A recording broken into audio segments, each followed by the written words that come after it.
Good morning, good morning, good morning, beautiful people. Good afternoon, good evening. Trust me, it doesn't matter what time it is, just know today is the day that the Lord has made, and now rejoice and be glad in it. Why?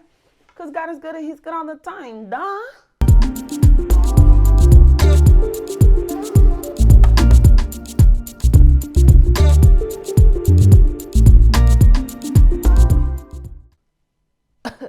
Okay, let's get into this.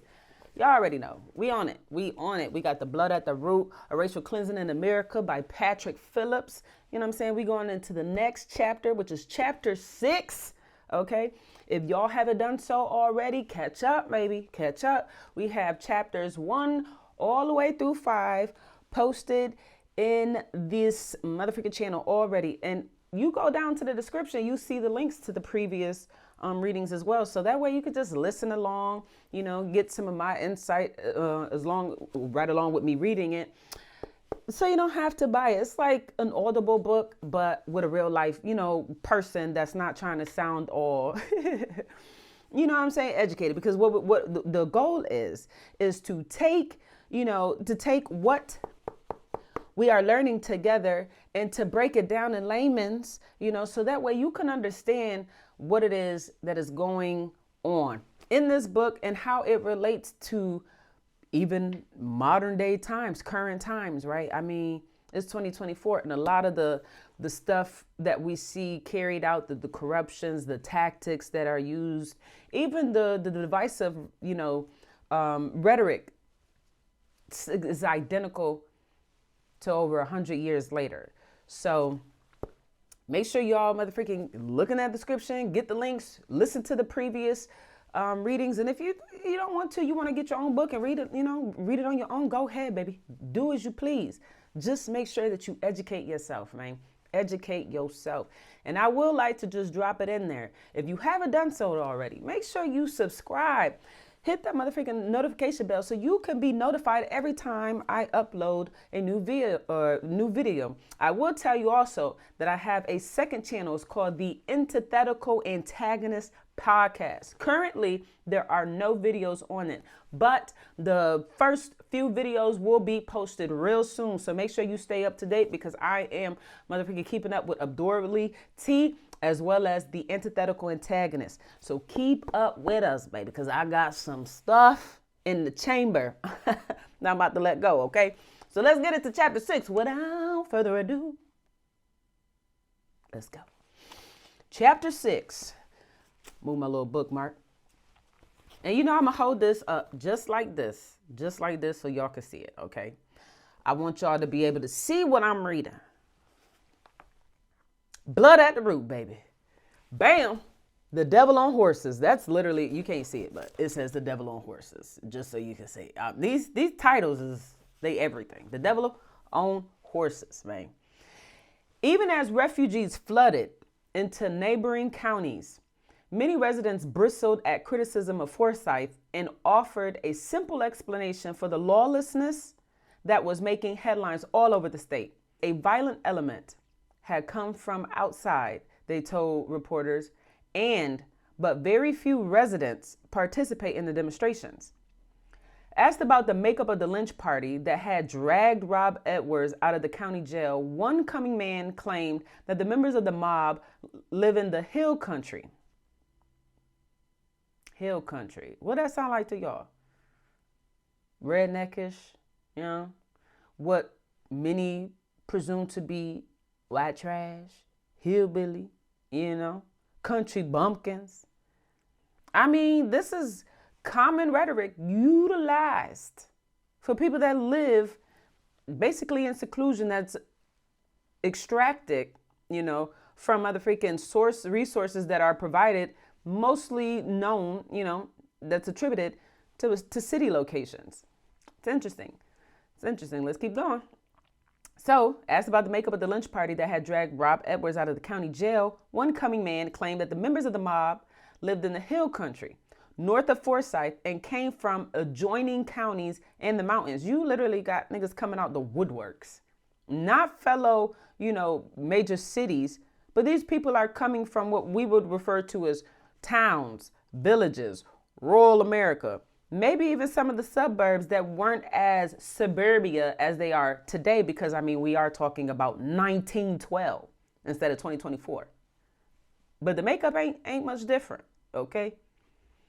During the century that followed, generations of whites have continued to blame Forsyth's recurring episodes of racial violence on outsiders, like when in 1987, County Commissioner David Gilbert claimed that the men who attacked African American peace marchers were all from outside the county, despite the fact that 7 of the 8 men arrested had Forsyth addresses.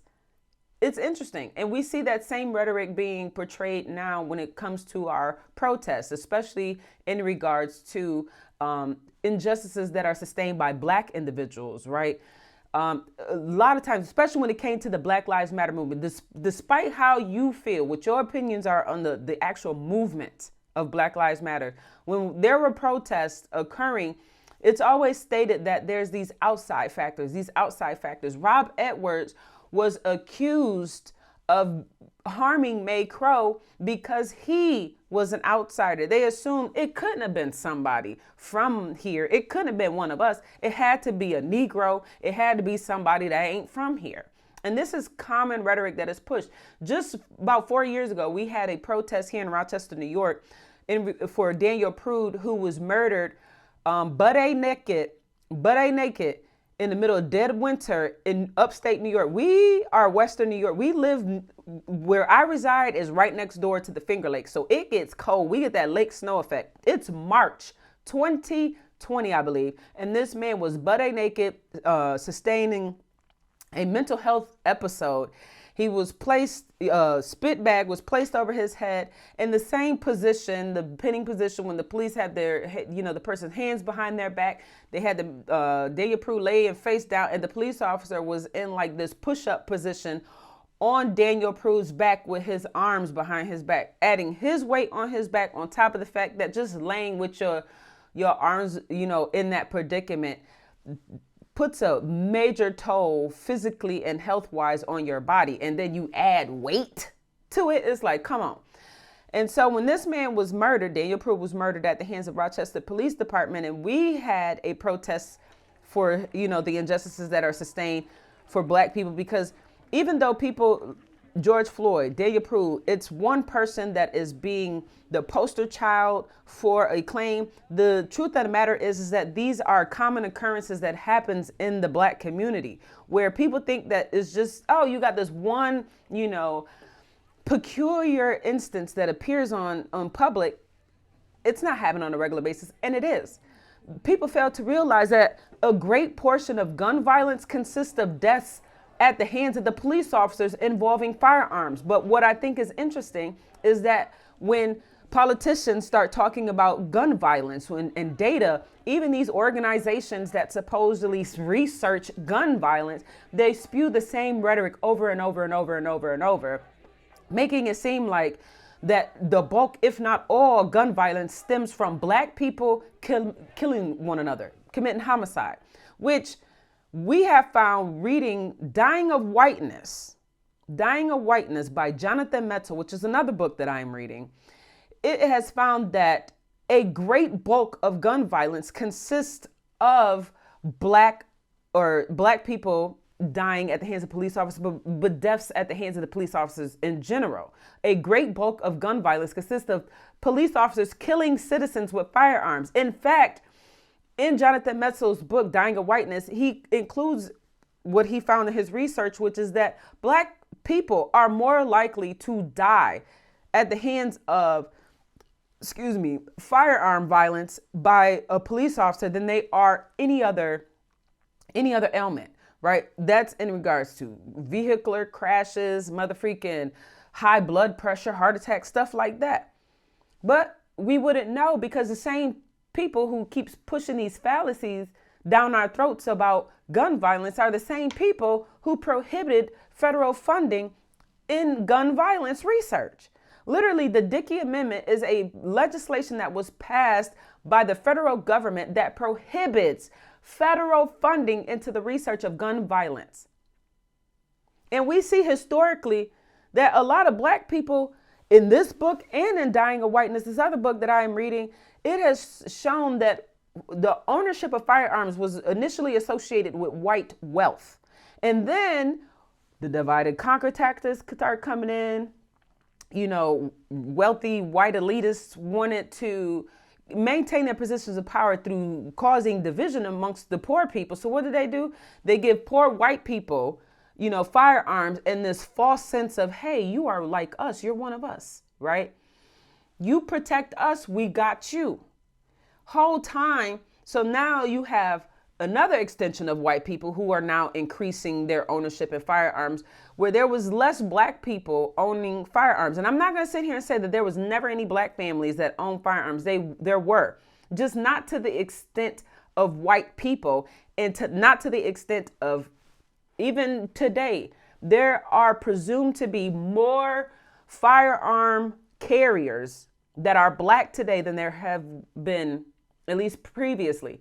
Which it makes sense because, I mean, a lot of, you know, when it comes to collecting data, a lot of that stuff gets lost over time. But I just wanted to put that out there, that this ain't no new phenomenon, right? This whole outside notion, this is something that is still regurgitated today. Every time something happens, white anxiety, white fear is rooted in the other. They fear the other. We fear everyone that ain't white. We scared that you're going to come out here, you outsider, and you're going to wreak havoc. You're going to rape our children and our wives, and you're going to steal from us, and you're going to murder and take our This fear of the outsider, especially as it pertains to whiteness, it ain't no new phenomenon. We'll continue. The further one gets from 1912, the more frequently whites have tried to deflect attention away from the county's long history of bigotry by pointing to a specific group, the Ku Klux Klan. See, I love that they bring this up, and this is a white man mentioning it, right? Is that they try to deter the attention of the long history of bigotry by just focusing on one group and making it seem like it's just synonymous or it's just attributed to one group within the white race, even though there's a lot more of them, right? I mean, you have extremists in black folk. You got extremists in the Asians. You got extremists in the Native Americans. You have extremists everywhere. Let's continue.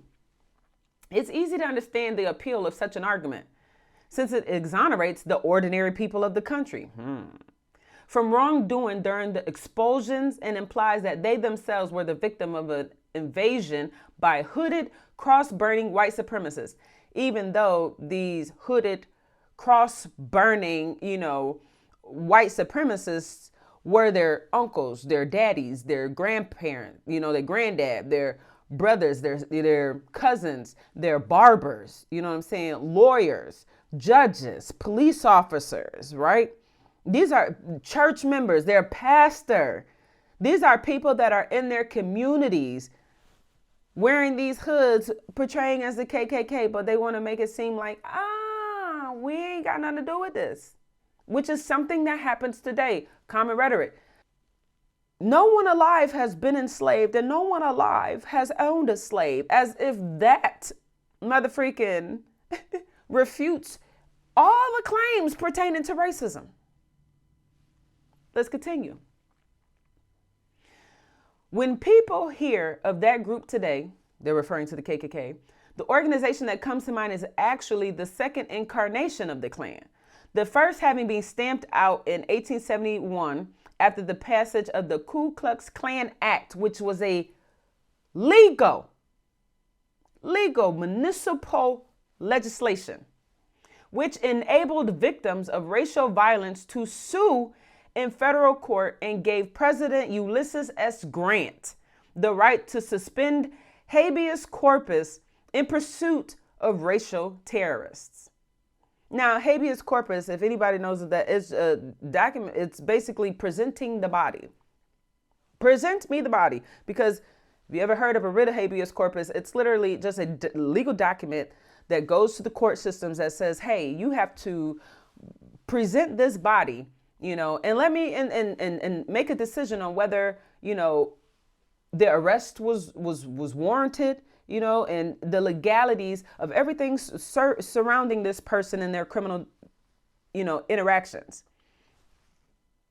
So habeas corpus is just present the body. Empowered by Congress to suppress Klan activity during Reconstruction, mind you, Reconstruction is early 1900s, of the U.S., Justice Department arrested and convicted many of the group's earliest, most violent members.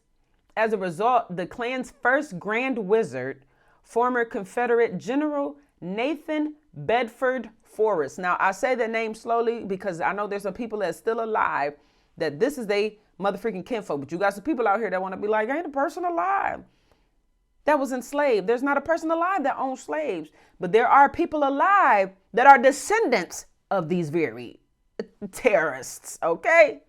There are descendants of these very people who were enslaved, who are still dealing with the repercussions that happened hundreds of years ago.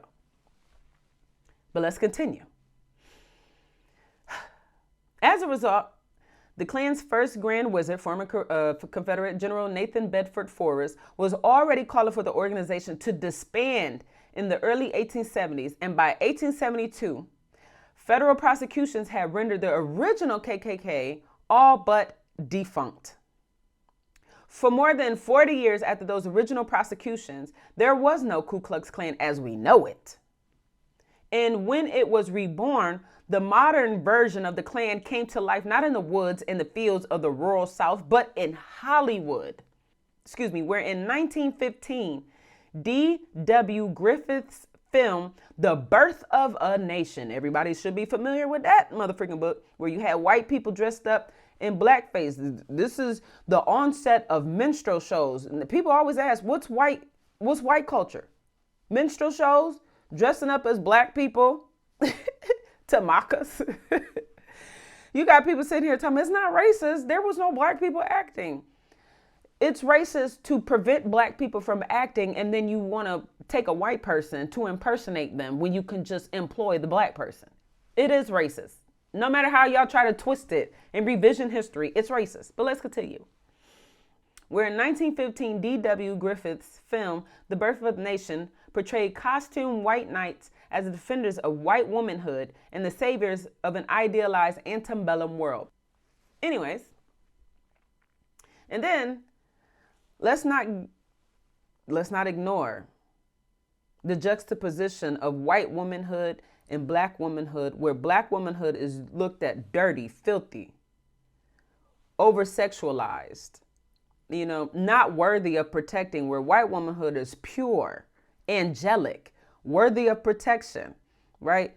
Where it was even commonly known that white males who owned slaves would carry out their grimacing, motherfreaking just grotesque sexual pleasures, ideas, right? And they would act these things out with black women. And the justification was, well, I can do this. I can rape this black woman. I can do all this heinous stuff, sticking broken shears up her and broken bottles up her. I could do this to black men and women because, one, I need to let out all this stress. I need to cleanse myself by letting go all of the filth that's inside me. And how do I do that? I can't do that with my wife. She's pure. She's angelic. She's clean. You know what I'm saying? She is like an angel from God himself. In order for me to cleanse myself, I must get it out through the person that I perceive as filth, barbaric, animalistic, criminalistic, demonic. And so they go and they terrorize black women.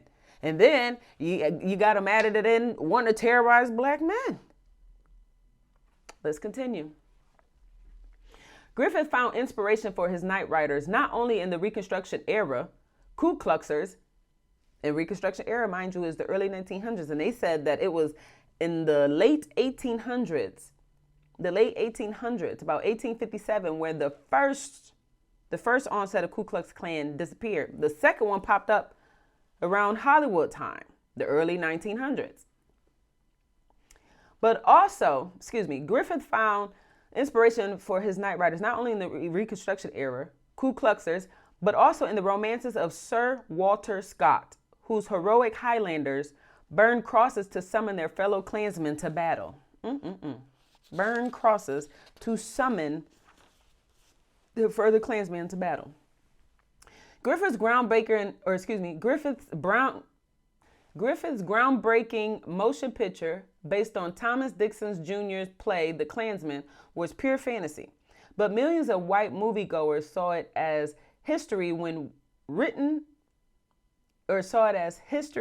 with lighting, as President Woodrow Wilson was famously and apocryphally said to have remarked when the film was screened at the White House.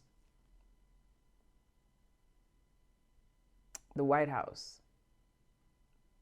The place where the presidents stay and all the president's staff. This racist movie was played in the White House. But then people argue that racism is not systematic nor systemic. I mean, if it appears in the White House, can you really be surprised when it appears in the other institutions like education, the labor force, housing, you know? Let's continue. As Birth of a Nation took the country by storm, life began to imitate art. And when it opened at the Fox Theater in Atlanta in 1915, the streets around the movie housed filled with men dressed up in sheets and pointy hoods, many riding horses draped in white cloth like the heroes of the film. I mean, white men imitating their idols. We see that today. People imitate their idols. Once inside, moviegoers were mesmerized by a story of chaste white women being stalked by savage black rapists. The Birth of a Nation lit up movie houses with the most vivid fantasy of Southern whites, a black rebellion, which in Griffith's telling was both political and sexual. Here goes the sexualization and over-sexualization of black folk. As the film's mulatto villain, Silas Lynch, tells one of his white victims, gesturing out of the window at rampaging black soldiers, "See, my people fill the streets. With them, I will build a black empire, and you, as a queen, will sit by my side." Ew. Now, I'm going to stop here, and I would like to just include, for those who are ignorant to this information, but the term mulatto is actually a racial slur utilized against biracial people. So mulatto stems from the term mule, which is the offspring of a horse and a donkey. A mule is expected to not be able to reprocreate. You mix a horse with a donkey, it makes a mule. A mule is the sterilized offspring of a horse and a donkey. So, because I almost said something that I should not say. Lord, forgive me. I'm trying to be holy. So, because you have these weirdos pushing the fallacies that black and whiteness just didn't mix. They made it seem as if black humans and white humans were not of the same species. They were of different species. So it was believed that these two different species, black man, white woman, black woman, white man, were to mix together, they will have an offspring that is incapable of conceiving a child, equivalent to the mule, which is the offspring of a horse and a donkey. So they began calling biracial people mulattoes, as in you're the offspring of these two incompatible species. And they called them that in addition to the assumption that biracial people could procreate, which we see is not true. My mother is biracial. She had 6 kids. Anyways, let's continue. I just love educate, just love educate.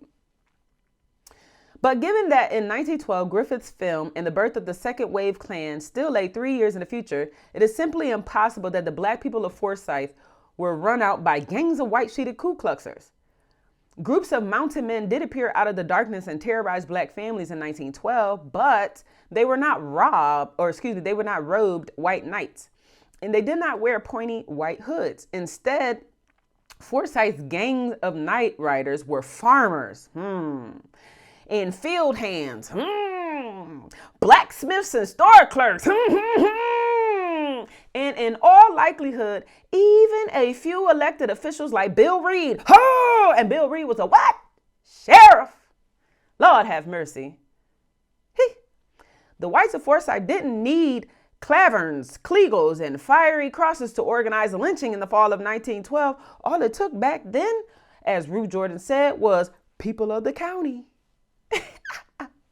Just like Bill Reed deputized the white men to join his police force, the sheriffs, white men deputized their fellow community members, store clerks, blacksmiths, motherfreaking glass workers. You know what I'm saying? These are blue collar motherfreaking workers, the same ones that a lot of us praise, construction workers. These are the that was laying the motherfreaking metal for the railroads. You know what I'm saying?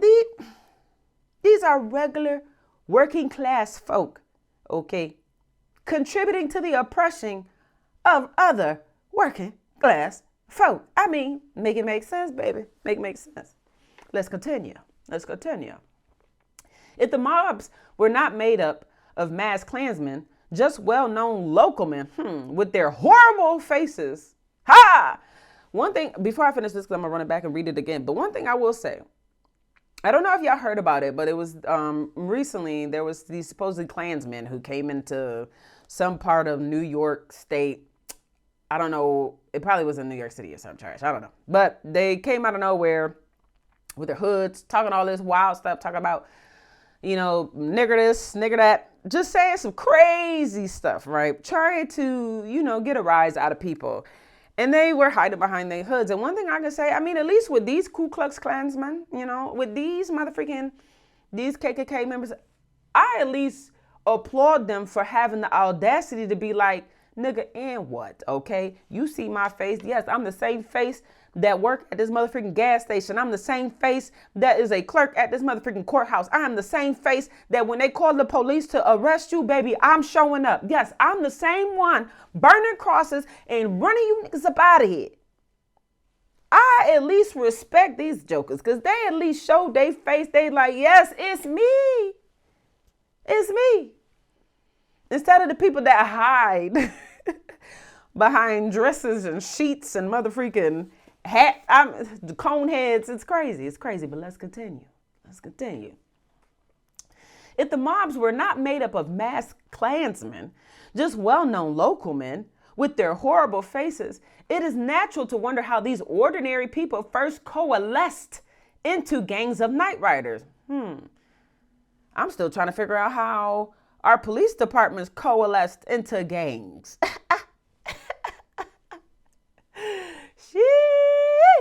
Gangs rule the world, baby. I don't know what to tell you. But then you got black people being disproportionately incarcerated for being a part of a gang, or Latinos being disproportionately incarcerated for being a part of a gang. Baby, the biggest gang in the world is motherfucking, they got uniforms on and they get a pension. They get benefits. They got to take a civil service exam.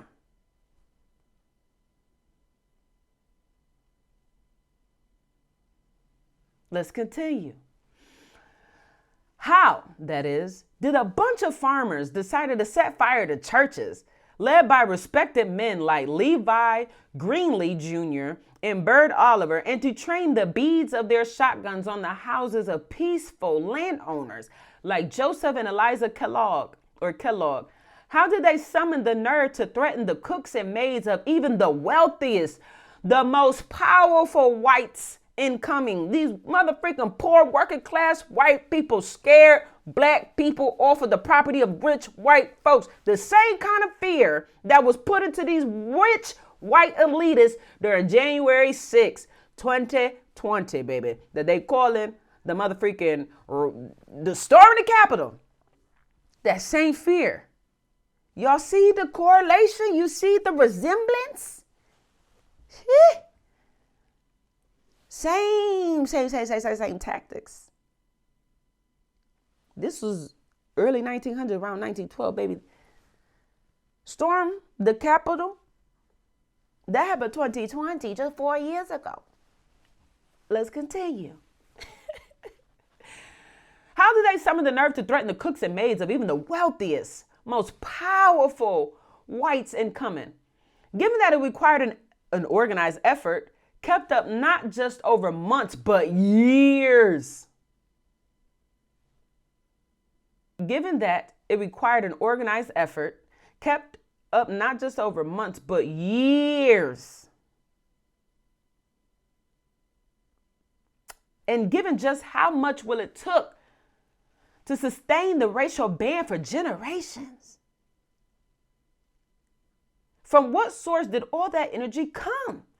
And in what epic drama did these people think they were at last taking part? It's crazy because it's right. These racist white people chased out these black people in early 1900, 1912-ish. We'll say around there. Here it is, 2024. Forsyth County is still heavily, predominantly white, even though if it was almost 50%, if not more, black prior to 1912. Interesting. Let's continue. The land now known as Forsyth County, Georgia, was once home to Cherokee people, Native Americans. It's interesting. Interesting. I would like to throw a little drop of knowledge out there. Cherokee Native Americans was one of the largest, if not the largest, possessors of black slaves. So I know a lot of people like to be like, well, black people always claiming Cherokee Indian. It's as common as claiming whiteness. You enslaved 9 times out of 10 niggas is over here raping and sexing up on you and making children. Okay? So yas. There's a lot of black people who are Cherokee because a lot of Cherokee Native Americans back then had a plethora of enslaved black people on their roster.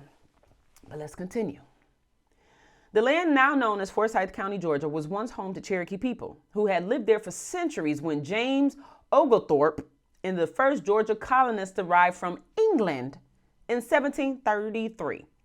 As white settlers pushed farther and farther west during the late 18th century, the line separating native land from United States territory was redrawn again and again as one treaty after another was broken. Oh my gosh, can we really be surprised that they broke their treaties? I mean, every election, whether it's motherfreaking federal or more local, these jokers, they give us all these promises just like they did with the natives in these treaties. And then what did I do? Go back on their very word. Don't do jack squat of what they said. Let's continue. By the early 19th century, the native people of Georgia was confined to an area in the northwest corner of the state known as the Cherokee Territory, which included present-day Forsyth. The federal government had long sought to civilize the Cherokee, and in the first decades of the 1800s, the native people of North Georgia were still hoping to live in peace with their new white neighbors. Now, I want to pause here because there are a lot of people who they refer to themselves as aboriginals. There's a lot of people who say that black people were here well before slavery, right? There are people who perceive themselves as Native American, but when you look at them, they look black. So although a lot of the new residents of Georgia, more so in this situation, Forsyth, were black people and enslaved. If black people, tend to look similar, in culture, appearance, etc., then it wouldn't be far-fetched for black people to have reside here as long as prior to colonization. And now there's this lost of, in distinction between Black Americans that has like a more Black African culture rooted in America versus those who still have African culture, but it's more tailored to indigenous, Native American, Aboriginal type folks. So I just wanted to put it out there that it's very likely that these very Cherokee Indians, Native Americans, I call them, it's very, very likely that some of them had darker skin, more Afrocentric features, and then just were misclassified as Black after all of this motherfreaking mixing and melting. I mean, what they call it? America's a melting pot or some trash. Anyways, let's continue. So, around 1809, a Cherokee man named Sequoya, that's a pretty name. I know a girl named Sequoya.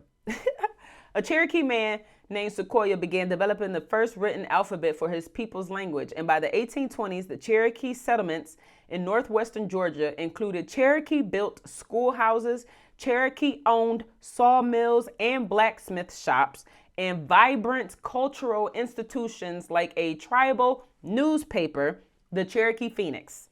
Hollywood may have filled white imaginations with visions of Indians living in teepees and hunting with bows and arrows, but by the late 1820s, many Cherokee people in the Georgia foothills had lived alongside their white neighbors for years and were part of a racially diverse and increasingly integrated frontier community. When gold was discovered at Dahlonega in 1828, however, it created a renewed push into the Cherokee territory. Benjamin Park, said to have found the very first gold nugget while out deer hunting, told the Atlanta Constitution that once news got abroad that there was gold in the Georgia hills, there was such excitement as you never saw. It seemed within a few days as if the whole world must have heard of it, for men came from every state. They came afoot, on horseback, and in wagons, acting more like crazy men than anything else. Even as they tried to tolerate all these encroachments into the territory, the Cherokee were disenfranchised in the courts, and they had no legal recourse even when whites stole from them in broad daylight. I'm gonna stop here. This is why I tell motherfuckers that we all in the same motherfucking boat, baby. Okay? I know we as people, we are selfish. It is just innately imprinted in us, okay? We are selfish. We think about ourselves. We put our own needs above the needs of others, right? So many of us think of ourselves and our experiences as the only experiences taking place. However, alongside us, simultaneously, you got other people going through similar motherfucking situations, if not a little different, okay? But this is why I tell people when they sit here and talk about Black people being disenfranchised, yes, we are, right alongside Native Americans, Asians, Latinos, etc. And I love bringing up things like the Braceros Program. People sit here and talk about why is immigration allowed? They letting these immigrants in. Baby, look into the history of the United States. The United States had ample contracts with foreign countries that permitted their motherfucking residents to come over here and work for us, especially during the times where most of our men were in wars. When you got majority of your male force fighting people's wars, you're ostracizing. At this time, they letting some women in, but women took more of a medical, job or more of a clerk type job. But when it came to fighting crime, fighting in the wars and all this wonderful jazz, they sought after males. So who's going to take up the workload back at home? It leaves nobody but women, children, and them having to motherfreaking look elsewhere. Well, we need more hands than these women and children. You know what I'm saying? So what do? We link up with places like Mexico, and we get involved in a Braceros program, which was active around the same time as this, the early 1900s, and it ended about, I want to say 1920, 21. The Braceros Program, which literally had this agreement between Mexico and America that, hey, we will provide you workers to do whatever you need. You just have to take care of our people adequately. You have to provide them housing. You have to provide them food equivalent to your own citizens. And if you look at the 14th Amendment states that even those who are not necessarily a citizen are still obliged by our constitutional laws. So if our constitutional laws applies to you and the Constitution says that you are within the jurisdiction of our country and said state, then that means the same protections, the same rights that are afforded to people at the federal level and the state level also applies to these non-citizens. That's why a lot of issues between Mexico and America came about after the fact, because they found out that they was mistreating their people. They weren't paying them well. They weren't providing them housing. They're treating them exactly like how they treat them today. The same thing with the Asians. Have y'all ever heard of the Immigration Act of the 1882, where this initiated the literally like cleansing, the expulsion of Asians up until about 1943. From 1882 to about 1943, everything Asian and in the conclusion of that could be considered a Filipino, Vietnamese, it don't matter. Asian, Island, Pacific, you were prohibited from residing in the United States. And the ones that were here were kicked out. And then they weren't kicked out. They were motherfreaking ostracized, oppressed. Even the wealthy elitists, their properties, their assets were taken from them. You had one gentleman, I forget his name at the moment, but you can look him up. He's a Chinese man, in about 1882, 83-ish. He actually went to courts and sued because he went to China. He comes back because he owns property. He has business here and everything. And he's being denied access. And he's like, hold on, I have paperwork for here. He went to court to sue them. And you know what they did? They took that little piece of paper that once upon a time gave him credibility as a resident in the United States and gave him the opportunity to start a business, to acquire all the property and assets that he acquired, and they made it void. The same documentation that gave him all of that stuff, that permitted him that, was now made obsolete, which meant absolutely jack squat. It had no weight. They said, rip, rip, rip, rip, in his face. Get up out of here, nigga. Get up out of here. Until 1943. That is when the appeal came about, the repeal came about of getting rid of that Immigration Act and prohibiting the inclusion of Asians. And the crazy part about it is that this ban of Asians was so pervasive, baby, this thing expanded into motherfreaking countries that weren't even Asian. This included Haitians, Latinos, Latin America. Let's continue.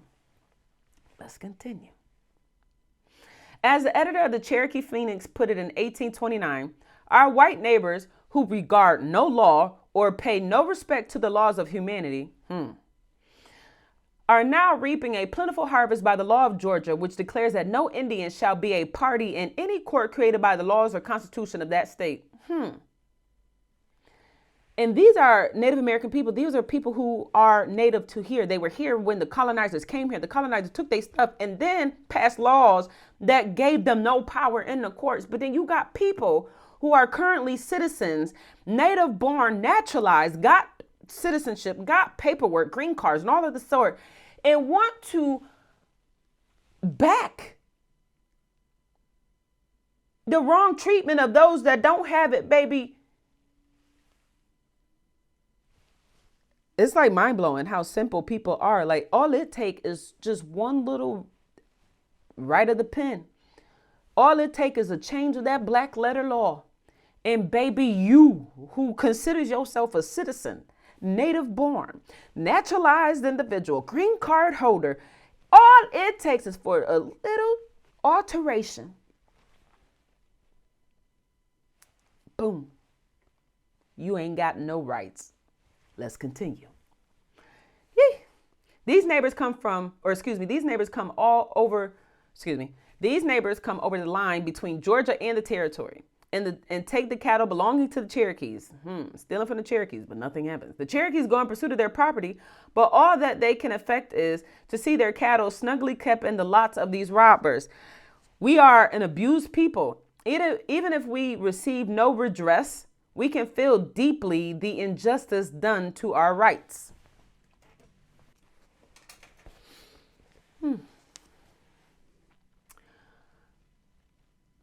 White prosecutors soon moved from rustling cattle to stealing whole Cherokee farms, emboldened by the fact that bogus claims could receive an official stamp of approval from state land agents. But then you got these people who claim DACA babies are safe. Let's continue. After the U.S. Congress passed the Indian Removal Act of 1830. Ooh, is that a legislation that is permitting the inhumane treatment of a group of persons? Interesting. Let's continue. After the U.S. Congress passed the Indian Removal Act of 1830, U.S. Congress passed the Indian Removal Act of 1830, Georgia officials began planning for the future of the Cherokee territory, anticipating a day when government troops would force all Native people west of the Mississippi. In 1832, two land lotteries were held to redistribute former Cherokee lands to Georgia's white settlers. So they stole the land from the natives and then turned around and provided a lottery that white people had to pay into to get the land stolen from somebody else. Interesting. Just like black people were expulsed from Forsyth, Cherokee Indians are being expulsed from their territories, their land, the states that they were in. Let's continue. Jesus. In theory, those who drew land lots were allowed to take possession only if the property was unoccupied. But in reality, countless whites interpreted their winning tickets as a license to drive off Cherokee residents, including many who owned prosperous farms. So they were only allowed to take possession if the property was unoccupied. Yet many white people were literally driving Cherokee residents off and just taking over their land. Let's continue. In May of 1833, the editors of the Phoenix told, remember, Phoenix is the Cherokee Natives media organization. So the editors of Phoenix told how an industrious Indian had, by his steady habits, improved his premises to be of considerable value. When it was drawn by one of the lottery gamblers in Georgia, the fortunate holder of the ticket applied to the governor for a land grant, which was given him on his assurance that there was no Indian occupant on it. This man was assured that there was no Indian occupant on it. But it's an industrious land. But there's nobody on it? Okay, let's go. The fortunate drawer loaded his pistols into the possession of Uta Lunsta, pointing one pistol at him, and drove the innocent Cherokee from his well-cultivated field. The Cherokee are doomed to suffer. With such white pioneers growing more and more bold, and with Georgia officials unwilling to comply with two separate Supreme Court decisions upholding the Cherokee people's rights as a sovereign nation, the stage was set for the Treaty of New Echota, signed in 1835 by a small fraction of the Cherokee and against the wishes of Chief John Ross. The treaty ceded the entire Cherokee territory to the United States. in exchange for reservation land in Oklahoma. So they kicked these people out of Georgia and dumped them in Oklahoma, displaced them to Oklahoma. You know, that sounds very similar to what many of our political leaders wanted to do to us, including our president at the time, Abraham Lincoln, when he signed the Emancipation Proclamation, which was to free Black people from the clutches of slavery. And his idea was to expose all freed Black people from the United States and send them to Sierra Leone. Send a bunch of people that don't know squat about no Sierra Leone to Sierra Leone. And many abolitionists, when it came to slavery, were only in support of slavery because they felt that it was detrimental to the economy. Not that it was inhumane to the people, detrimental to finances. So what did they did? They said, let's kick these niggers out. Get them in Sierra Leone, Africa. We don't care what happens after that. Let's get them out of here. And you know how they established this? By appealing to white people. Saying, you, white person, you can be enslaved. Look at this picture. And what did they show them? Little mulatto kid. Little biracial kid. Look at this little mulatto child. That's what they would say. Look at this little mulatto child. And they looking at these little mulatto child and they like, hold on. This baby look white. Oh, no. This baby black. It look white. It's enslaved? Oh, no. You niggas ain't coming for me. We got to fight slavery because if they doing it to them, these people are supposedly Black, but they look white. They got these white people enslaved, these white lookalikes enslaved, these white adjacents enslaved. Baby, you best believe they gonna come for me. I ain't got no money. All I am is white trash. Oh, Jesus. There's a bit of hyperbole there, but this is the mentality of America, man. We do some strange things. But let's continue. Oh, Jesus Christ. In the wake of New Echota, starting in the spring of 1838, the Cherokee people of North Georgia were rounded up by state militiamen and confined in makeshift pens where they waited to start the forced march west. So remember how in 2020 prior to 2020 when Donald Trump had the little Mexican kids in cages? Here in 1838, the Cherokee people of North Georgia were rounded up by state militiamen, aka military, and confined in makeshift pens, which more than likely they used wires, metal. Literally just put these people in cages, where they waited to start the forced march west. One of the largest Cherokee removal forts, Fort Campbell, was located in present-day Forsyth.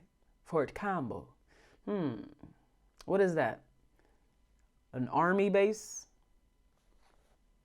It was at Fort Campbell that coming Mayor Charlie Harris' grandfather Aaron Smith served under General Winfield Scott, commander of the Cherokee removals in a unit known as the Georgia Guard.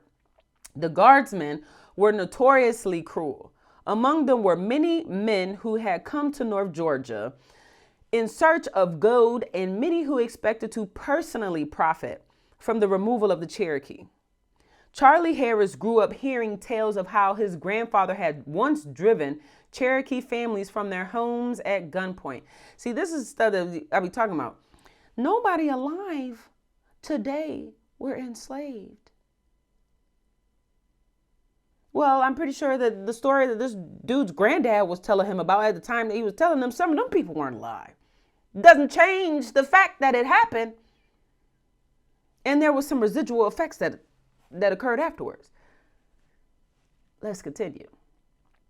It's interesting. Charlie Harris grew up hearing tales about how his grandfather had once driven Cherokee families from their homes at gunpoint.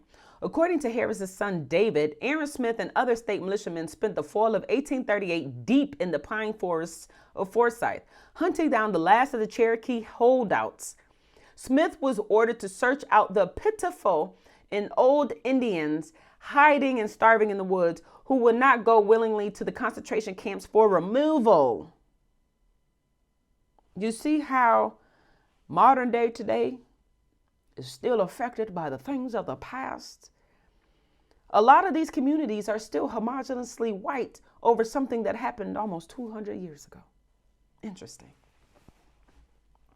Interesting. Smith was ordered to search out the pitiful and old Indians hiding and starving in the woods, who would not go willingly to the concentration camps for removal. John G. Burnett, an Army private who also served during the Cherokee removal, said that in 1838 he witnessed the execution of the most brutal order in the history of American warfare. I saw them loaded like cattle or sheep into 645 wagons and started toward the west. The trail of the exiles was a trail of death. I mean, many of Native Americans have these long, still existing stories now that includes death that occurred on these trailways. In 1839, when the last of North Georgia's Cherokee people set out on the 800-mile march to Oklahoma, the newly depopulated area of the Cherokee Territory was overrun by white land speculators, gold prospectors, lawyers, and farmers who had either won their 40-acre lots in the 1832 land lottery or bought winning tickets from others. So they paid for land that was forcibly removed from its actual owners. How do you right wrongs like this? Because then you got them people that's like, nigga, I paid you. So what you gonna do? Give me back my money from all these generations just to give back these people something that y'all took from them for money? For my my luxury, my pleasure? Let's continue. This is the real origin story of Forsyth. While descendants of the county's oldest families have long celebrated their pioneer ancestors. And that's about right. White people, especially these poor white people, they be celebrating a lot of their ancestors. Oh yeah, we did this, we did that. And the whole time they literally inhumanely violated folks to get what they got. Like, you got your stuff on some like illegitimate means. This is why I don't understand why people be so harsh towards like drug dealers and prostitutes and stuff. It's like, baby, the things that you've accomplished and achieved has been acquired by illegitimate means as well, immoral means as well. It's like, look at the pot calling the kettle black. Hypocrisy at its finest. But let's continue. This is the real origin story of Forsyth. While descendants of the county's oldest families have long celebrated their pioneer ancestors, the truth is that early white settlers pushed relentlessly into the Cherokee Territory over the objections of tribal leaders and the U.S. Supreme Court and found the land empty only after military troops rounded up 16,000 Native people, imprisoned them in removal forts, and then drove the Cherokee out of Georgia like a herd of livestock, equivalent to what has been done to black people. You see the similarity of treatments that happened simultaneously alongside, because around this same time, black people were still being motherfucking, you know what I'm saying? Mistreated, inhumanely treated, right along with Asians. Oh, Jesus Christ. When a new kind of race trouble broke out in 1912, Forsyth was a place that had already witnessed the rapid expulsion of an entire people, and many residents like Charlie Harris had heard firsthand accounts from relatives who'd taken part in the Cherokee removals. So whenever someone first suggested that blacks in the county should not only be punished for the murder of May Crow, but driven out of the county forever, the white people of Forsyth knew in their bones that such a thing was possible. After all, Many families owned their lands and their livelihoods to exactly such a racial cleansing in 1830s. In the 1830s, these is how these people accumulated their livelihoods, driving folks out. Oh, the irony, Jesus.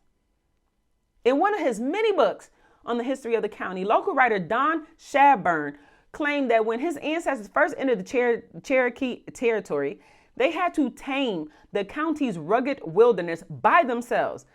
This is why we be sitting here talking about white people don't know how to hunt, especially in America. White people don't know how to grow, none of that stuff, because the little knowledge that these white people think they do know, they acquired it at the hands of oppression natives. Natives had to teach you how to work their lands. Black people, enslaved black people, taught these raggedy jokers how to work the lands. And now these people want to walk around like they the pioneer for everything. Baby, what are you pioneering? Imitation? Appropriation? That's all you about good, folks. Let's continue. Oh, Jesus. The crops of 19th century Forsyth, Shabburn wrote, were worked exclusive of slave labor by the hands of the farm families alone. This native class of people viewed then and now as inherently proud, suspicious, God-fearing, and eccentric. Similar rhetoric that was utilized to describe black people. They love God. They're so happy, you know. But they're a little, you know, outlandish. But Shaburn's pain to the hardworking, God-fearing native class of white mountaineers is one of those lies that persists because it is mixed with a kernel of truth. It's truth that many small-scale farmers worked Forsyth's red soil without the benefit of slave labor. It's also true that slavery was never as pervasive in the foothills as it was on the vast plantations farther south, where slavery was the foundation of a globally dominant cotton economy, which is so, thank you for this being out here. So yes, what we would refer to as redneck hillbillies and all this other stuff, because I've had people say this a lot where they use Thomas Sowell to explain that a lot of what is perceived as black culture isn't necessarily black culture, but it's poor white culture. And it's like, baby, please tell me, where the freak did you think that black people was mixing with these poor white people? Because for the most part, just like how communities are segregated today, it was segregated back then. The only difference is between now and then is that today we live in what is referred to as an apartheid, which is legal segregation. Back then, it was just segregation. It wasn't deemed legal or illegal in a sense. It was just, it is what it is, until people started complaining about like, yo, this segregation is contributed to my limited source or resources, accessibility. So, but I think it's interesting because people sit here and talk about like black culture started off as white culture. Like there was this mixing where, okay, you go to some of these homogeneously white neighborhoods, communities, they're still homogeneously white neighborhoods. They're still exactly the same as they were 100, 200 years ago, right? There's even some of these people, they don't even got TV, internet access. So you mean to tell me that, you know what I'm saying, that there's some motherfucking mixing of people that just ain't got no interactions with one another? It's like, no. Okay, so let's start that off. It's also true that slavery was never as pervasive in the foothills as it was on the vast plantations farther south. Why? Because they were poor. What poor person can afford slaves? We wouldn't call them poor. We would call them white elitists. White elitists was the ones that were motherfucking paying for slaves, you know? They were the ones that can afford them. People with money. You had to have wealth. Poor? And trust and believe, there ain't too many wealthy people that live in the middle of nowhere. Like, access is a requirement, you know? You got to have access to things in order to live fruitfully.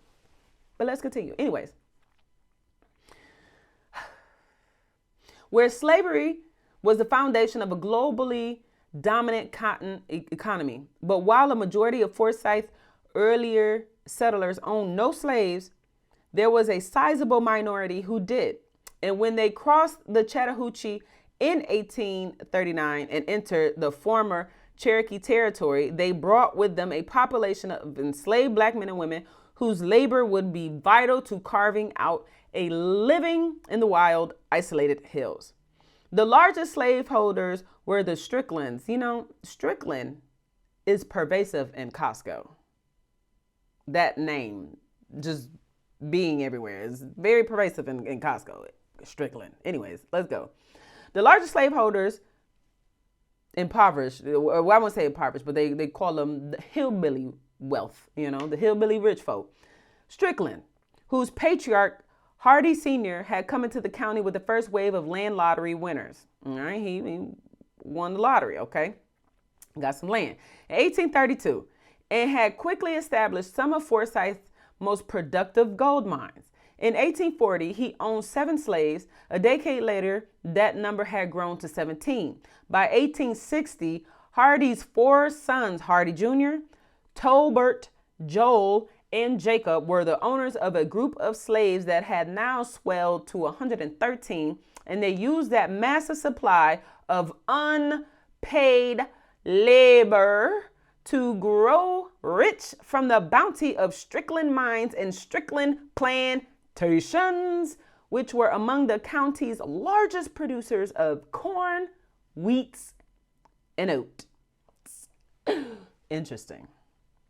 The last slave census before emancipation showed that Forsyth was home to a total of 890 enslaved people and nearly 200 different slave-owning families, representing 15% of all households. No one else in Forsyth owned slaves on the same scale as the Stricklands, but there were numerous other white men whose farms, mines, and household depended on enslaved workers. Yeah, sounds about right. Most prominent among them were David and Martin Graham, S.W. Clement, and John Bailey, each of whom owned more than 30 slaves. This might be some of these politicians, you know, kinfolk, the Kamala Harrises, you know what I'm saying? The Elizabeth Warrens. You gotta look into some of these people's history. You know, the Clintons, the Nixon. Might be some kinfolk, okay? The men and women Hardy Sr. brought into the hills were listed in the 1840 and 1850 slave schedules as black. But by 1860, more than 21 of the 113 Strickland slaves were recorded by the census taker as mulatto or mixed race. Such distinctions based on skin color were not, of course, scientific, like most of the knowledge that we have in America.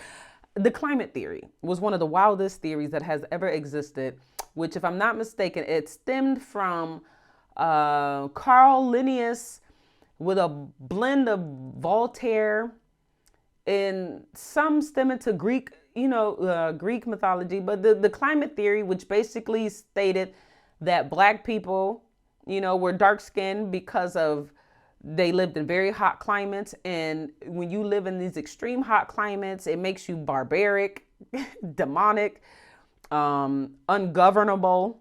What was the other things that it was a bunch of wild stuff, but the other end of the spectrum also applied. So when it came to the extremes of like the pasties, the white folks that come from the extremely cold climates, they were viewed just as ignorant, ungovernable, barbaric as motherfucking black people. It's interesting. But yes, the climate theory was something that was being pushed around as science, a scientific theory, which was later refuted and found to be hogwash. It's crazy. Anyways, let's continue.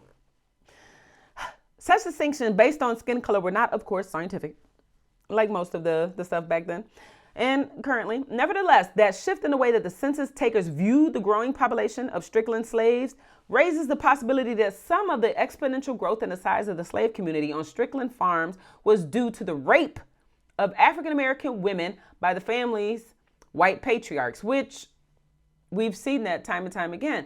I mean, they talking about these people came into like slave ownership around, they won the land lottery 1832, and by 1840 owned 7 slaves. By 1860 they were up to 113, and we know from history slavery ended shortly after. So how do they maintain their wealth? Well, you can't bring in more slaves. And remind you, the Elizabeth Key case, there was a young lady from Georgia, Virginia. I don't remember at the time that this occurred, but she sued in court. I want to say it was about about mid to late 1800s. But this young lady, and it was before slavery ended, obviously. But this lady, Elizabeth Keys, she was born to a white woman and a white daddy. That white daddy is the Christian, right? She has sued for her freedom because she's like, not only is she white, her daddy white, but her daddy was a Christian. And by their laws, legislation, it said that basically they prohibit the enslavement of Christians, which is why black people for the longest were not even viewed as Christians. So that's why I think it's crazy that you got a lot of black people they hate Jesus for some crazy stuff that some hateful white people did in the past. It's like, baby, Jesus ain't had squat to do with that, in the sense of that's not what he was, you know what I'm saying? Like, Jesus ain't trying to make you subservient to, you ain't subservient to nobody but him. You know what I'm saying? Jesus, but they mad at Jesus, talking about, all the wild stuff they say, overlooking the fact that black people weren't even viewed as Christians, because if we were, then technically by law, we couldn't have been enslaved. But we were. So this lady, she sued for her freedom and she won. And she won because they're like, you know what? You're right. Your daddy's white. We have passed it in the law that Christians cannot be enslaved. And you prove that you are the descendant of a white Christian. So you take the status of your dad, that white Christian, and she won her freedom. And shortly after that, that's when the legislation motherfucking changed again. They was like, you know what?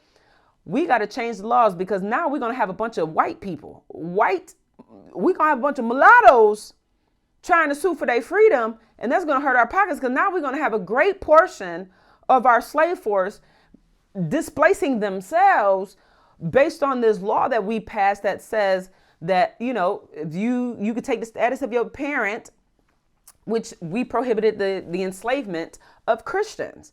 And so what they did was change the status. They changed the law, right, as it pertained to intimate relations, but they also changed the status of the child. So now, where she sued, basing it on the status of her daddy, the child status is acquired from the mama.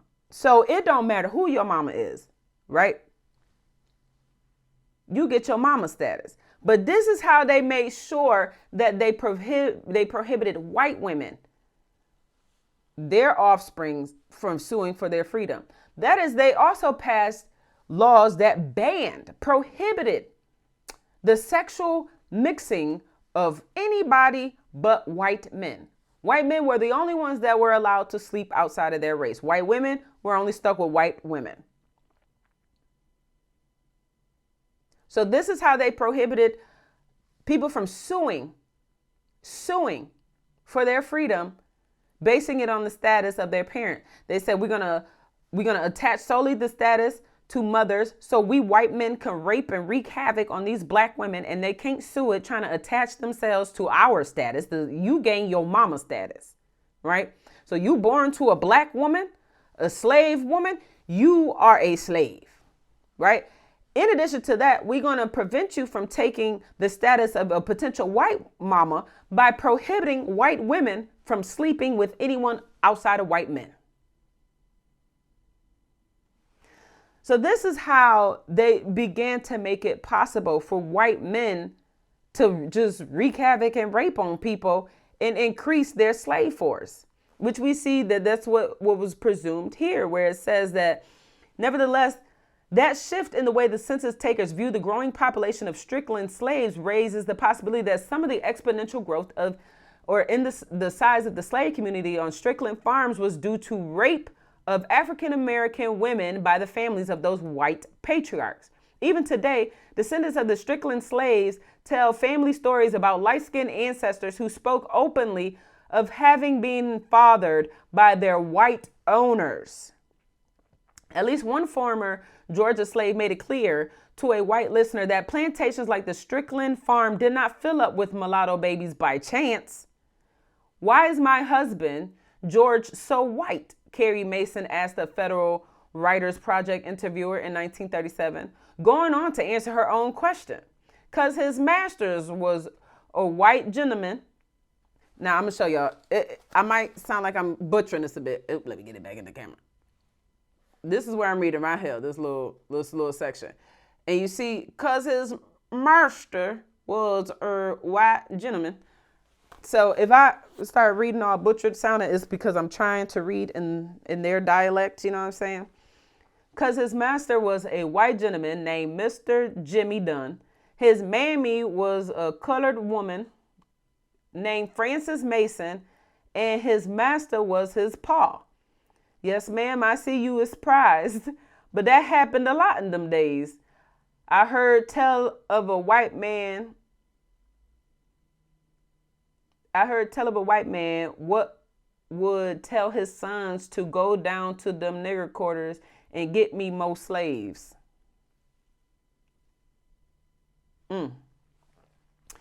The 4 adult sons of Hardy Strickland Sr., like the young men in Carrie Mason's account, may have inherited an increasingly mulatto population of Strickland slaves because they themselves have fathered many of the slave children they own.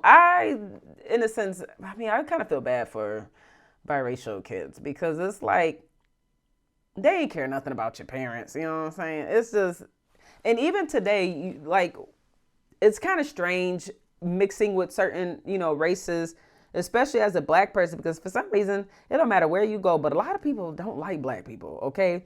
And then you got these weirdos who think that people aren't racist because they sticking their penis into a black woman, or that white woman is spreading her legs to a black man. And here it is. We see right here. What did that daddy say? He said, go down to them nigger quarters and get me more slaves. And most of their slave staffs were biracial. They were having sex with these black women, making these biracial babies. So obviously, who you have sex with don't make you any less racist. It's just like, damn. And then you be growing up in these households that's just like ridden in some mental mind effery. It's beyond me. Let's continue. Keep my opinion to myself. Anyways, Congressman Hiram Parks Bell, who was a boy when his family moved into the newly opened Cherokee territory, claimed that in Forsyth of his childhood, residents made an honest living by hard labor and did not care whether slavery was established or prohibited. But census records tells a different story. They show that slave labor and the whole culture of slavery was no more alien to Forsyth than anywhere else in the 19th century Georgia. Georgia's colonial legislature first established a slave patrol system in 1757, citing widespread fear of a revolt. The Act for Establishing and Regulating of Patrols, slave patrols, required that all slave owners patrol the borders of their plantation. I wonder if this is where they got the idea of Homeland Security, ICE, Border Patrol. Especially seeing how the police force literally derived from slave patrols in the South. Interesting. Let's continue. Anyways, require that all slave owners patrol the borders of their plantations after dark and ensure that any enslaved person found abroad had written permission. Now, I want to tell y'all something about this written permission thing that I had learned. I don't want to lose my spot. I had learned that, you know how they say that a lot of the institutions that we engage, military school and all that, they look identical. The prison system look identical to the school system. Let me tell you why. I had learned reading, I don't remember what book it was. But I read something. I don't know if it was Stand from the Beginning or if it was just something that I had stumbled upon. And I was looking at these old excerpts from it was interviewers interviewing prior slaves or something like that. But it came down to them talking about this permission slip that was given to basically move around freely, right? And so it was said that in order for Black individuals, and this didn't even apply just to dark, this was during the day too, that if a Black person, say for example, was to go to a store to purchase something for their slave owner, right? It was expected that if you seen a Black person, that a random white person, it didn't matter who the freak they were, could walk up on that Black person and was like, yo, let me see your permission slip. And then they hand them their permission slip if they got the permission slip. But if they ain't had no permission slip, baby, you just might get hemmed up, because now you look like a runaway, because you don't have permission from a white person to be out here going to and fro wherever you're doing, right? So it was said that Black people were given permission slips. It included the time, the place they were going, and the time that they were expected back. And these people, even older age, a geriatric community, was expected to hustle. This is why a lot of older Black people have that, like, you know what I'm saying? They constantly work. There ain't no time for sleep. It's almost like you living I'm telling you, raising up with my daddy, I wouldn't say it's like equivalent to raising up on a, sharecropper's farm or a plantation field. But in my imagination, it's as close as it's going to get, because I couldn't enjoy the weekends. We couldn't sleep in. Sleeping in was viewed as lazy. I'm like, bro, this is not the 1920s. I can sleep. Not with my daddy. And currently my daddy is 62 years old. He was born in 1962. He was a sharecropper. Even at the age of 4 to 5. You know what I'm saying? But my dad, he's still to this day like that. He's on disability, but this man doesn't stop. Like, he always keeps busy. Even if it's just taking somebody grocery shopping for like a little check. My dad always moving. He never, you can't say that man ain't got no money in his pockets. Even if it's only $2 because he done motherfucker took somebody grocery shopping, he always moving. But he would motherfucking, there was no breaks, man. It's just constant. When I would go down south to deal with family, they always looked at like northern people, especially us from like the bigger cities. They always viewed us as like some motherfucking weirdos, you know what I'm saying? They're like, you mad lazy, you come here, you just sit around with your slick talk, but you ain't about that, you ain't about nothing, you're lazy, you don't do nothing, you don't want to work, all you want to do is sit, sleep, blah, blah, blah, blah, blah. It's just like, I'm tired. But that just reminded me, because Black people had this permission slip, and then now we see it in American schools where as a student, you can't even go to the motherfucking bathroom. It's absurd talking to people that's outside of America. And it's like, yeah, I got to get permission to go to the bathroom. They're like, what? It's the bathroom. Yeah. It's like slavery. Black people couldn't go to and from without a permission slip. It's the same thing. I can't motherfucking go to the bathroom without getting somebody permission, and then walking around with a hall pass. Hall passes in school stems from hall passes or maneuverability passes given to Black people during slavery. But people be trying to make it seem like all these things they don't coincide. They're not connected. Baby, open your eyes, okay? Open them. I pray God opens them. At first, the work fell to the planters themselves, but soon many slave owners began hiring others to patrol for them. This is where they started to deputize other white people to be slave patrols. These paddy rollers, it's crazy, because every time Black people, y'all remember the paddy wagons? The paddy wagon, the big old motherfucking, when Black people got arrested during the civil rights movement, they throw them in there. The paddy wagon still be coming out. The paddy wagon came out 2020 when we had a Daniel Prude protest. And here it is. They said these paddy rollers, as they were known to Black people all over the South, you see the correlation?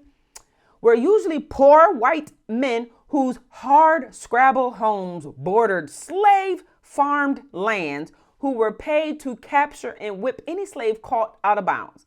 Resentful of their rich white neighbors and eager to show that they were not at the bottom of the social hierarchy, to show them they're not white trash. Many of these earliest night riders approached the task with a brutal zeal. We got a little overachiever, don't we? There are a few written records of the slave patrols, and of course it is. This is very limited documentation in regards to any of the heinous things that these white elitists was doing out here. But let's go, or that they permitted. But let's go. Anyways, there are few written records of the slave patrols, and none at all documented the groups that once operated in Forsyth. So most of what is known comes from oral histories, like the stories told by a man named Edward Glenn, who was a slave on the Clinton Brown plantation near Oscarville in the 1850s. In 1937, Glenn recalled those days and confirmed that the patrol system was in full force in antebellum Forsyth. When a runaway slave was caught outside the Brown plantation, Glenn said, they was punished. I saw a woman stripped naked, laid over a stump in a field with her head hanging down on one side, her feet on the other side, and tied to the stump. They whipped her hard, and you could hear her hollering far off. This is the same reason why, when people be like, why black people don't stick together? Baby, we've been made examples time and time again, to the point where to ensure one's survival, they tend to take a let me mind my own business approach. Need we go back to Mary Turner? That link in the description. Glenn described how white patrollers also used the gammeroon stick, a punishment in which the slave arms were bound around the bent knees, and fastened to a stick run beneath them. This was also called the Spanish buck. That's what they talking about, bucking black people. They stripped the slave who was unable to stand up. Okay, let me, I gotta show y'all how I'm imagining them to be standing. Okay, hold up. So what I imagine is that they had them tied up like this with a stick between them or something. I don't know if you can see me all the way, but the feet down, and they just tied up like this or some trash. And they can't undress themselves because they tied up. It's a stick. They tied up to the stick, so they can't, walk away or whatever.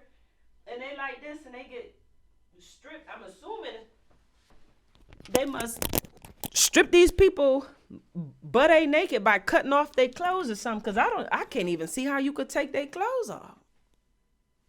Let me get set back up. So just to run it back, Glenn described how white patrollers also used the gammeroon stick, a punishment in which the slaves' arms were bound around the bent knees and fastened to a stick run beneath them.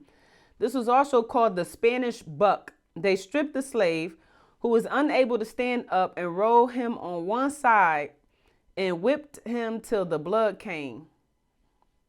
As William McWhorter, a slave in nearby Clark County, put it, patrollers was the devil's own. We back with the dialect that is hard for me to decipher. Okay. So patrollers was the devil's own houses, HOSSES,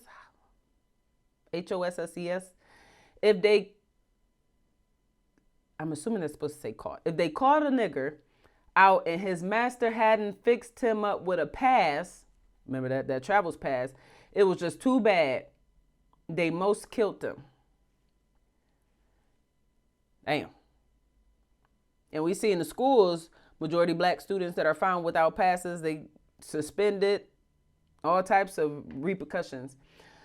Such scenes are also common in the stories passed down through families forced out of Forsyth. One comes from Anthony Neal, whose ancestors, Joseph and Eliza Kellogg, became the county's largest black property owners in the 1880s, although they begun their lives as slaves. Eliza made repeated attempts to escape during slave times, Neal says, and by the time the Confederate Army surrendered in 1865 and the slaves of Georgia were finally free, Eliza had run off yet again. According to family lore, before she could be told she was free, Eliza Kellogg first had to be coaxed out of hiding from the patty rollers.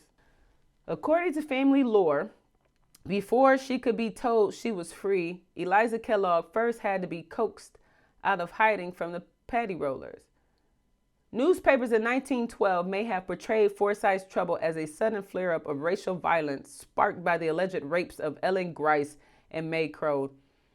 But for many whites in the county, there was nothing unusual about riding out to violently punish what they saw as black transgressions. Now, I think it's crazy because Ellen Grice and May Crow were accused of being raped. Now, Ellen Grice was the woman, if you go back to it, she accused a black man of, she just supposedly, mysteriously, randomly woke up and there was a black man in her bed. And the next thing you know, they started going on the black man run and they started snatching up every black man they could find and was just wreaking havoc. Then May Crow was supposedly raped and abused and then later died after getting sick from her complications.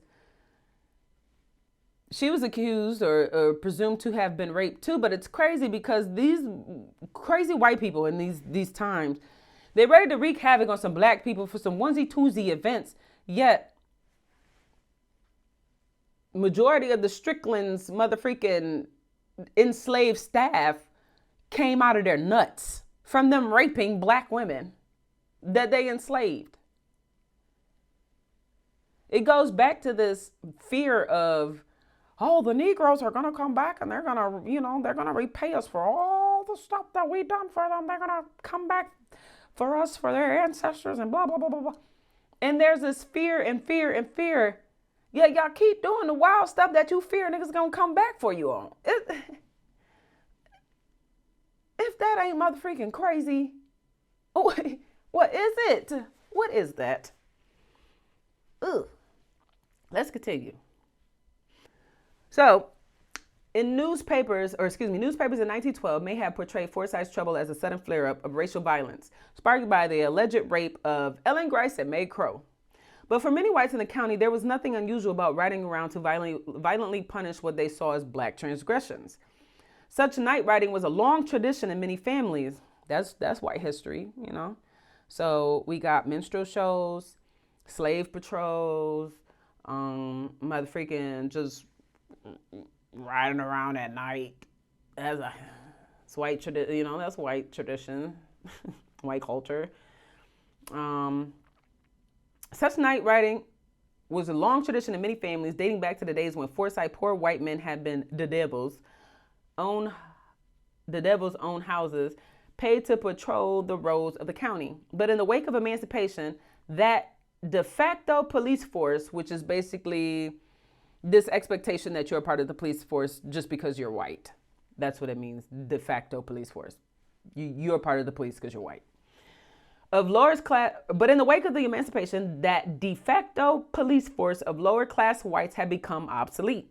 And in August of 1912, the state legislature redefined vigilante violence as riot, rout, and tumult, which the governor's troops were now empowered to stop with lethal force.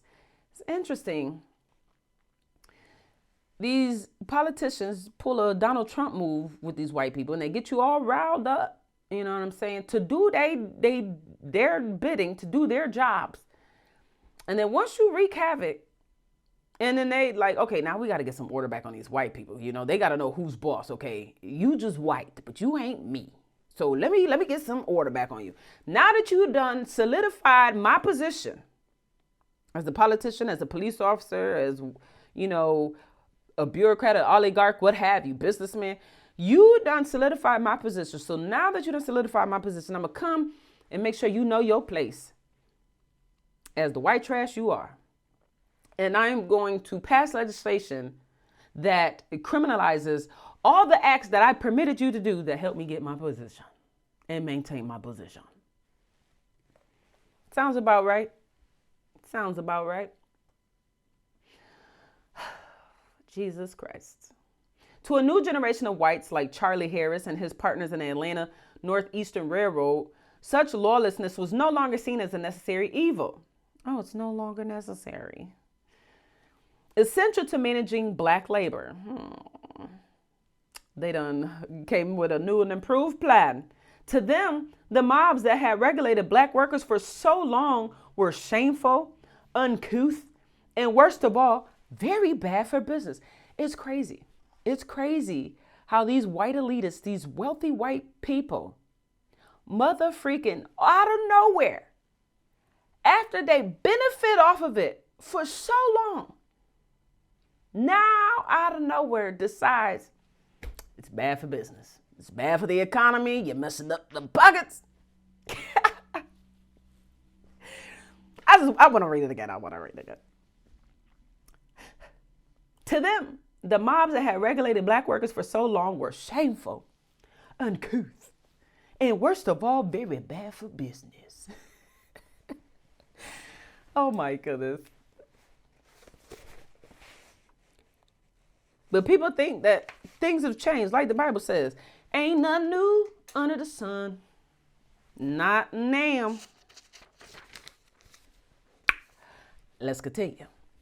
In such an environment, the old Southern power dynamics between rich and poor whites, I love they bringing it up. It's all at the end too. In such an environment, the old Southern power dynamics between rich and poor whites were radically, if invisibly, altered.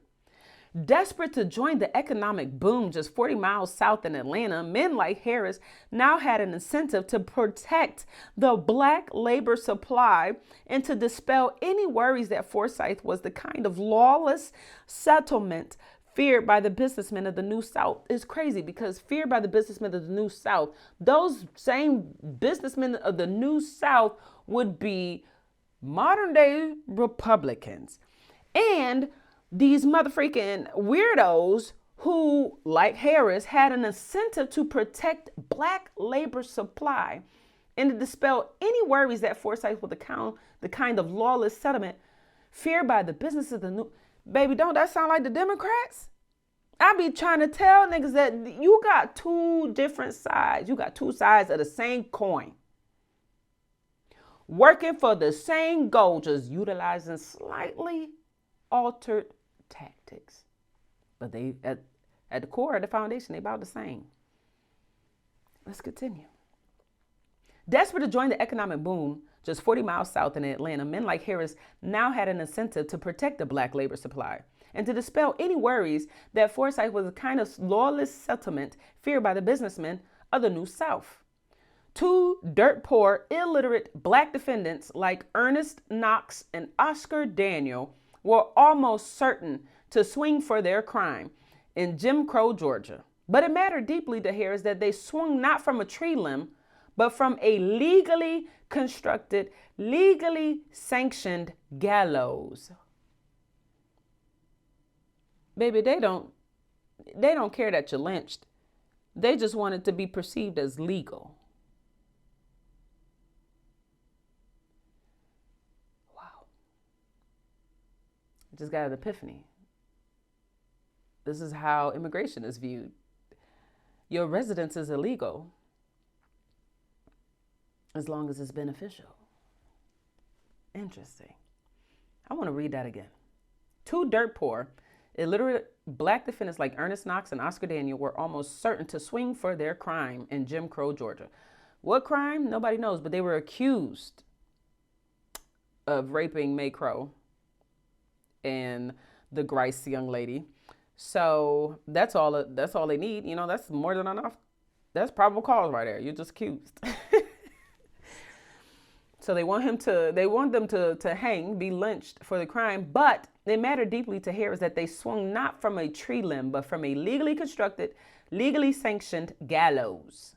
To reassure shareholders in the Atlanta Northeastern Railroad, Cummings' young mayor needed to stage a trial that maintained at least the outward appearance of justice. Baby, if this ain't what we dealing with today, I don't know what to tell you. This is what we are dealing with today with our politicians, where they, on the outside, they wanted to appear as justice. But is it really justice? I mean, look at Diddy. Do you really think they care about justice? Do you think they care about all the victims? I don't think so, especially when the people that are opted to govern this, you know, the court systems, there's way too many people involved. Diddy supposedly had footage of prime ministers. You know, he had politicians, diplomats from numerous countries. He had local political officials. He had motherfucking police departments, fire departments, the medical field, directors, owners, CEOs, business people, lawyers, wealthy people, athletes, entertainers, all the likes at his party, and every room recorded. Everybody got into some wild stuff. And I'm supposed to believe that this is justice? Was it justice when Epstein was dragged through the system? I mean, let's run it through. I don't understand how you got all these people getting dragged through the system. You had motherfucking Cosby. You had motherfucking Kevin Spacey or Spacey, whatever the dude's name. Then you had you had R. Kelly. Then you had Epstein. Then you had Ghislaine Maxwell. Then you had motherfucking R. Kelly. And now you got Diddy. And with all these people, not damn name has came out that is new from the first name that we've been hearing about. Ashton Kutcher. We've been hearing about Oprah. We've been hearing about LeBron, Jay-Z and Diddy. Or Jay-Z and Beyonce. We've been hearing about motherfucking Obama. It's the same people that y'all, I guess they get more publicity than the rest. So now he's just like, okay, let's put their names out there. There's way more names, man. They had nobodies at these parties, man. And when I say nobodies, I mean these are people that weren't celebrities. They weren't motherfucking famous people. They didn't have motherfucking fame and glory. They were regular motherfucking city council members. I'm going to read that last line one more time because, oh my goodness, is it more, I mean, to reassure, he wanted the legally constructed gallows. He didn't want the people to be lynched barbarically. He wanted to have the illusion of legality behind it. Even though the premise is the same, you're going to have two innocent black people hung for something that they didn't have squat to do with.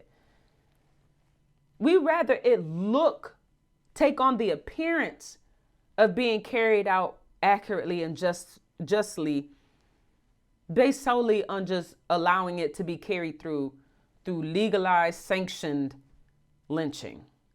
It's like the death penalty. I say all that to say this, y'all. Ain't nothing new under the sun. Watch as well as pray. And make sure you get linked in with Jesus, man. Read the Bible for yourself. Get to know God for yourself because people will lie. Pray. And I'm telling you, stay fervently and effectually in God's word and in prayer because we are in some strange times. We've always been in some strange times. But people are being more made aware that the same strange times that we living in now has existed 1,000 years ago. Ain't nothing changed but the appearance, the aesthetics. The foundation is identical. Y'all get to know Jesus. Get to know Jesus, man. I love y'all. God bless. Peace.